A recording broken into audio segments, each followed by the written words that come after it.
Welcome children. कैसे हैं आप सब? उम्मीद है अच्छे होंगे, पढ़ाई कर रहे होंगे या सिर्फ खा रहे हैं, टीवी देख रहे हैं और सो रहे हैं। पढ़ाई भी कर रहे हैं, गुड, वेरी गुड। पढ़ाई भी कर रहे हैं, पढ़ाओगे, पढ़ाई करोगे तभी तो एग्ज़ाम में अच्छा स्कोर करोगे। पढ़ाई ज़रूर करते रहना। जितना मैंने आपको समझाया है वो सारा आपको खुद से पढ़ना है, उसको रिवाइज करना है। जितने हमारे लेसन्स हैं उनकी एक्सरसाइजेज करनी है आपको, उनका बार बार लिखकर अभ्यास करना है और लेसन्स को ध्यान से पढ़ना है एक एक बार फिर से। इससे आपको सारी चीज़ें क्लियर हो जाएंगी।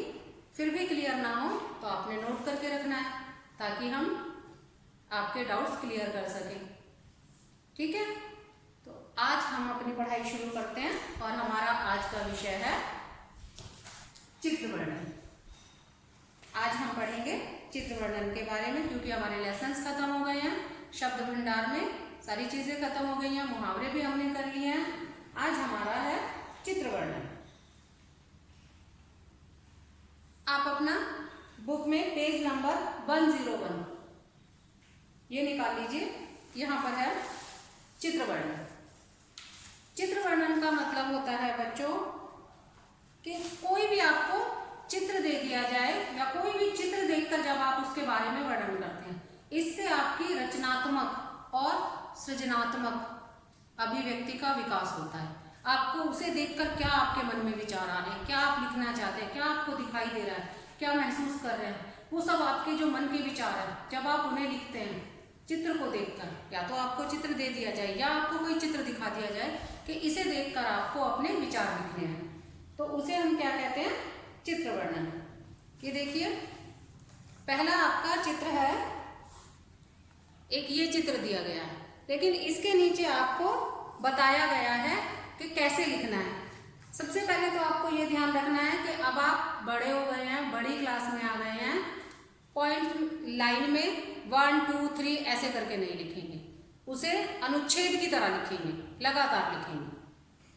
आप इसको जैसे ये दिया हुआ है कि जहाँ से शुरू है उसके बाद ये लिखे, एक लाइन खत्म हुई उसके बाद नंबर 2 डाल के दूसरी लाइन शुरू कर दी, ऐसे आपको नहीं करना है।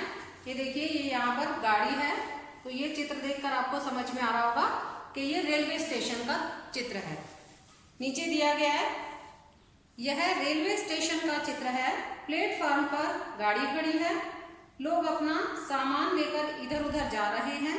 यहाँ एक स्टॉल है जहाँ से लोग सामान खरीद रहे हैं। यहाँ एक बेंच भी है, बेंच पर कुछ यात्री बैठे हैं। एक कुली सिर पर सामान रखकर ले जा रहा है। यानी इस चित्र में जो जो चीजें दिखाई हैं वो सारी नीचे लिखी हैं। अब आपको दूसरा चित्र दिया गया है। इस चित्र के बारे में आपको 7-8 वाक्यों में उनका वर्णन करना है। जो ये चित्र दिया गया है, इस चित्र के बारे में आपको 7-8 लाइनें लिखनी है। ध्यान से देखिए बच्चों चित्र को। आपके मन में जो भी विचार आते हैं, जो लाइनें आती हैं, उन्हें आप लिखेंगे। थोड़ा मैं आपको आइडिया देती हूँ। यह पार्क का चित्र है, तो आप क्या लिखेंगे? यह एक सुंदर पार्क का चित्र है। उसके बाद आपको इसमें झूले दिखाई दे रहे होंगे, तो आप लिखेंगे इसमें तरह तरह के झूले लगे हैं। उसके बाद यहाँ पर एक बड़ा सा फव्वारा दिख रहा है, तो आप लिखेंगे इसमें एक बहुत ही सुंदर और बड़ा सा फव्वारा भी लगा है। बहुत सारे बच्चे झूलों पर झूल रहे हैं। यहाँ 2 बच्चे अपने माता पिता के साथ आए हैं। उनमें लड़का गेंद से खेल रहा है और लड़की अपनी माता जी के पास खड़ी है या अपनी मम्मी के पास खड़ी है। एक माली पौधों को पानी दे रहा है। ये देखिए, ये माली पौधों को पानी दे रहा है ना, तो ये भी लिखिए। यहाँ बहुत ही सुंदर फूल खिले हुए हैं और चारों तरफ बहुत हरियाली है। ये आपके 7-8 वाक्य हो गए। ये आपको लिखने हैं और बिल्कुल ऐसे ही लिखने हैं। ये लगातार लिखने हैं, नंबर डालकर नहीं लिखने हैं। दूसरा हमारा चित्र है, ये देखिए, आप पेज पलटेंगे 102 पर, एक ये चित्र दिया गया है। यहाँ स्पेस दिया गया है लिखने के लिए और आपको कॉपी में भी करना है। वैसे मैं ये आपको पीडीएफ में भेजूंगी, दोनों चित्र वर्णन के बारे में लिखना, लेकिन फिर भी आपको प्रैक्टिस करने के लिए बुक में भी लिखना है। ये पहले चित्र की लाइनें यहाँ दी गई हैं, आप बार बार चित्र देखेंगे, मैंने आपको आइडिया भी दिया है, आप उसके बारे में यहाँ लिखेंगे। जरूरी नहीं है कि जो लाइनें मैंने बताई हैं आप उन्हें बिल्कुल उसी तरह लिखें, या पीडीएफ में जो भेजूंगी आप उसी तरह लिखें। अगर आपके मन में इस चित्र को देखकर कोई और लाइनें आती हैं तो आप उन्हें लिखेंगे, लेकिन वो चित्र से संबंधित होनी चाहिए। ये दूसरा चित्र है, यह एक पहाड़ी का दृश्य है।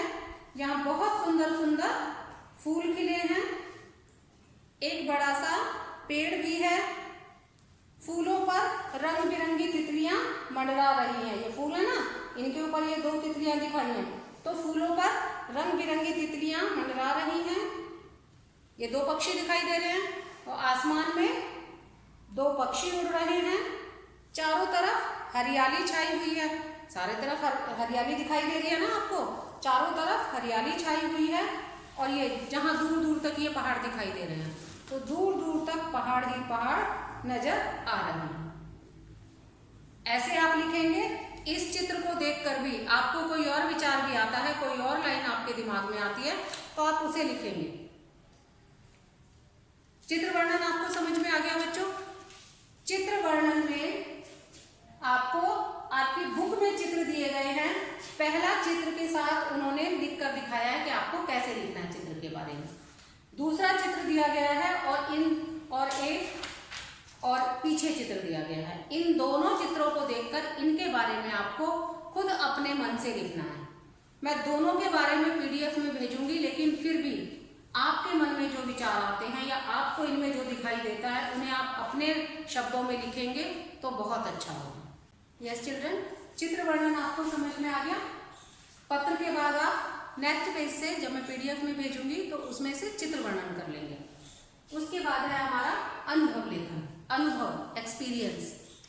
जब आप कहीं जाते हैं, किसी जगह जाते हैं या क्लास में कोई भी आपको अनुभव होता है, उसके बारे में जब आप लिखते हैं उसे लिखना क्या कहलाता है? अनुभव लेखन। अपने एक्सपीरियंस को लिखना, उसे हम कहते हैं अनुभव लेखन।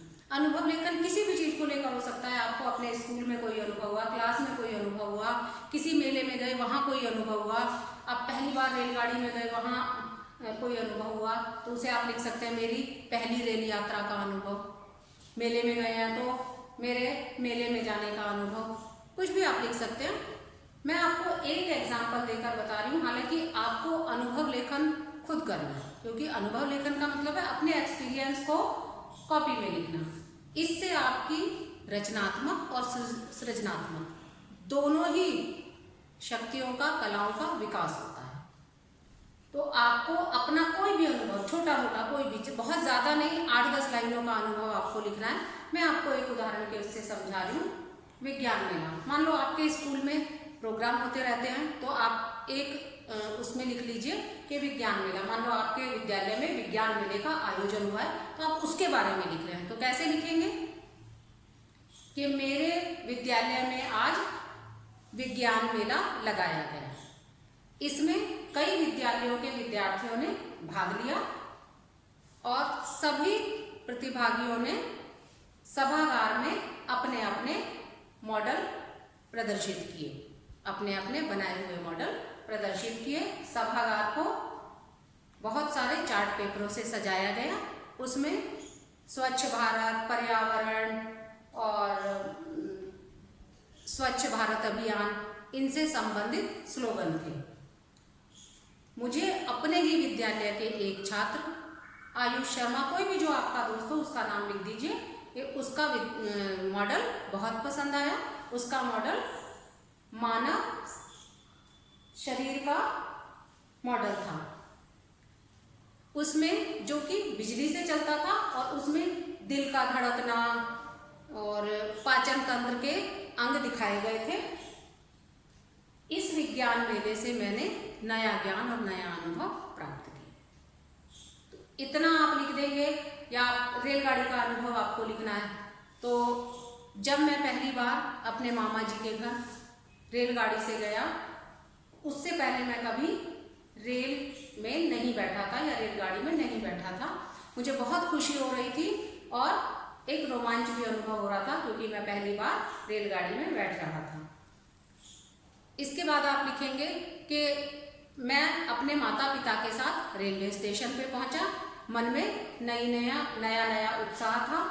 वहाँ पर पिताजी ने रेलगाड़ी का टिकट खरीदा और हमें लेकर रेलवे स्टेशन पर आ गए, प्लेटफॉर्म पर आ गए और नियत समय पर गाड़ी आ गई और हम जाकर अपनी सीट पर बैठ गए। गाड़ी आगे चलने लगी।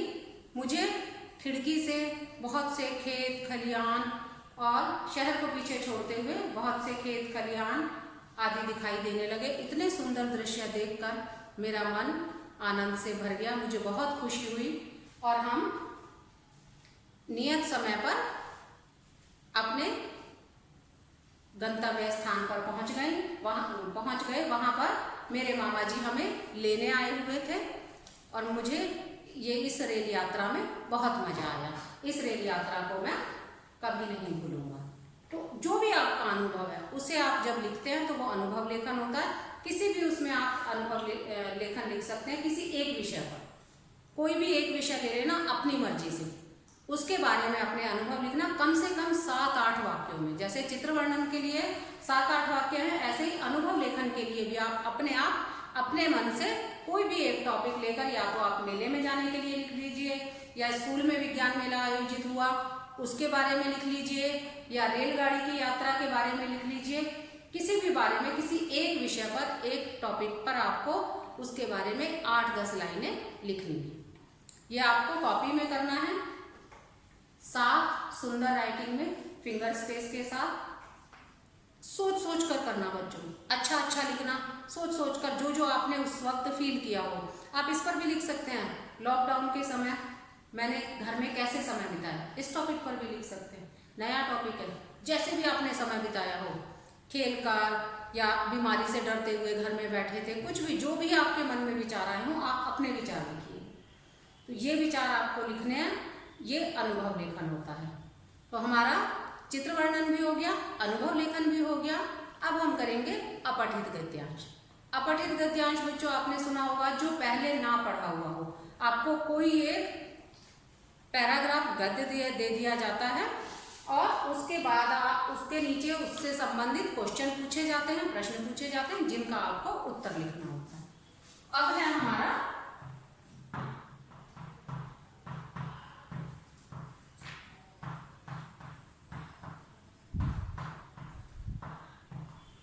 अपठित गद्यांश।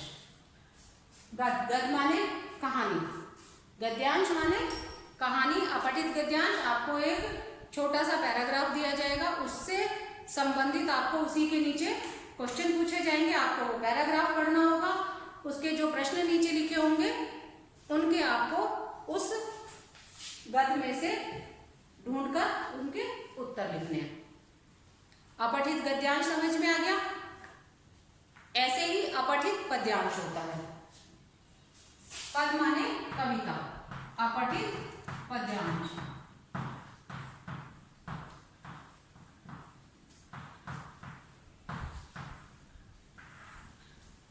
अपठित पद्यांश, पद माने कविता, यानी आपको कविता की 4-5 लाइनें या 6-7 लाइनें आपको दी जाएंगी और उसी से संबंधित आपको उसके नीचे प्रश्न दिए जाएंगे, जिनके आपको उत्तर देने होंगे।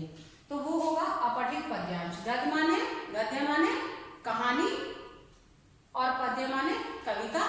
तो आपको कविता भी दी जाएगी, उससे संबंधित प्रश्न पूछे जाएंगे, उनके उत्तर लिखने होंगे। कोई एक पैराग्राफ दे दिया जाएगा, उसे आपको पढ़ना होगा, उससे संबंधित प्रश्न पूछे जाएंगे, उनके आपको उत्तर लिखने होंगे। ये अपठित का मतलब होता है बिना पढ़ा, जो आपने पहले ना पढ़ा हो। मतलब आपको ये कराया हुआ नहीं आएगा, ये आपको अपना दिमाग लगाकर खुद उसी समय ध्यान से वो पैराग्राफ पढ़ के उसके उत्तर ढूंढने होंगे उसी के अंदर से। घबराने की बात नहीं है। आपने थर्ड में भी किया है, थर्ड के जब भी एग्जाम हुए तो आपने हर एग्जाम में आपका अपठित गद्यांश और पद्यांश आता है और आप बहुत अच्छे तरीके से कर लेते हैं। बस आपको पैराग्राफ या कविता वो ध्यान से पढ़नी है, उनके प्रश्न को ध्यान से पढ़ना है और उन्हें लिखना है। ये मैं अभी आपको एक उदाहरण देकर एक गद्यांश का और एक पद्यांश का उदाहरण देकर करवा देती हूँ। आप ध्यान से देख लेना, लेकिन ये रटा हुआ नहीं होता बच्चों, ये करवाया हुआ नहीं होता। ये कहीं से भी कोई भी पैराग्राफ देके आपको उसके प्रश्न पूछ लिए जाएंगे। ठीक है। अपठित गद्यांश, उदाहरण देखिए। अपठित बिना पढ़ा हुआ गद्यांश, ये पैराग्राफ है आपका। गांधी जयंती हमारा राष्ट्रीय त्योहार है। यह 2 अक्टूबर को मनाया जाता है।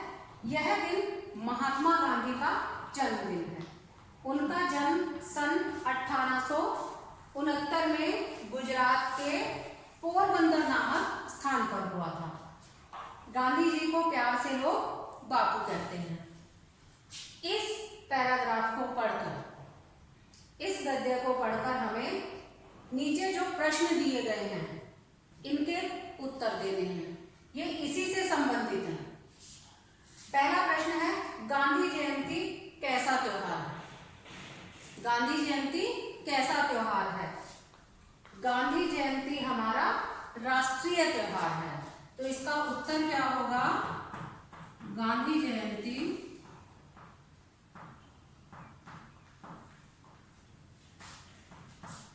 हमारा राष्ट्रीय त्योहार है।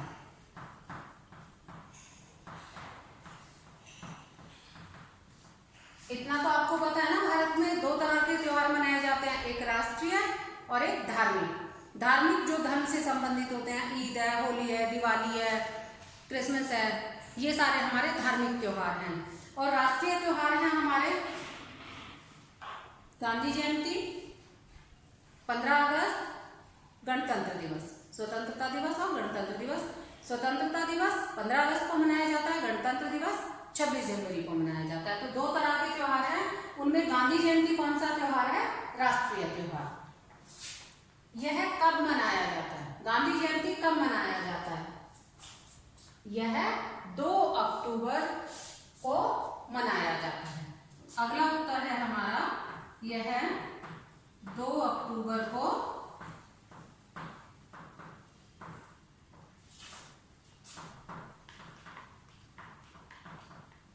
मनाया जाता है।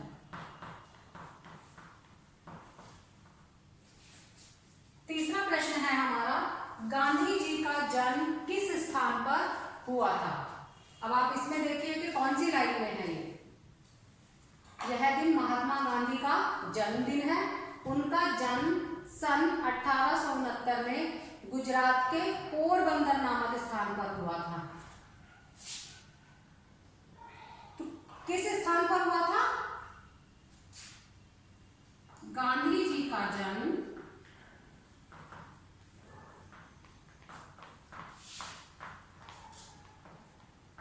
गुजरात के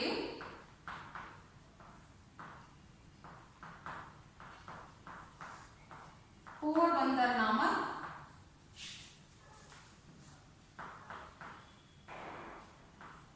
स्थान पर हुआ था।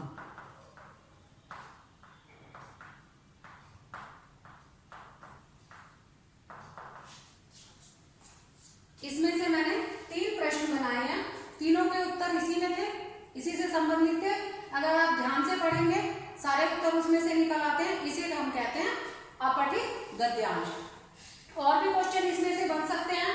ये भी क्वेश्चन बन सकता है, गांधी जी को प्यार से लोग क्या कहते हैं?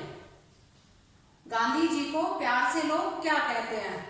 तो आपके पैराग्राफ में उत्तर दिया हुआ है, गांधी जी को प्यार से लोग बापू कहते हैं।